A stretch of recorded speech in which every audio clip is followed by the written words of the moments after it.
Hi, I'm James Martin, and I'm excited to be applying for this position. I just wanted to introduce myself and answer the questions. So, the first question, I've been a teacher for a long time, as well as an administrator at the school, district, and state levels. I've been able to see a great many teachers at work and learn from them.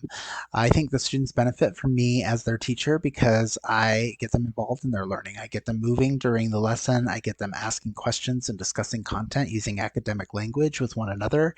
I give them many choices during the lesson, as choice is very engaging and motivating. And within a lesson, I involve many checks for understanding, which they themselves can be very engaging because students are constantly responding to what is going on in the class. Students will benefit from my experience as an educator. I have 27 years in the educational field, as well as all the various perspectives that I have of education. I've been at a lot of different roles, so I bring that knowledge into the classroom.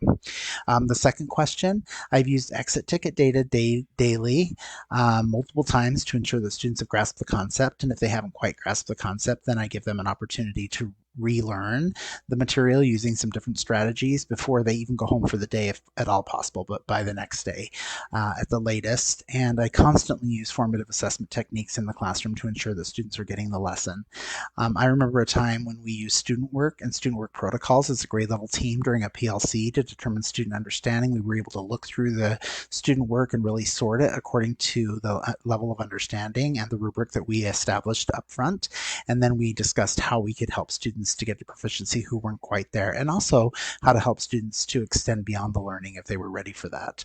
And then finally, the last question, I start with a learning target and success criteria always written in student-friendly language. I want students to know what that goal is for the day and how we're going to get there, how we're going to measure that, and I want them to monitor their own learning throughout the process.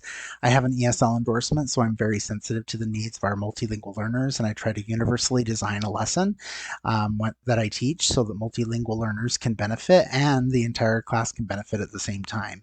I use lots of visuals, lots of hands-on opportunities, including manipulatives. We draw models and concept maps. We get up and move around. We use a lot of academic language during the class. I think students should be talking more than the teacher. And I think all of these strategies benefit both MLs and all students.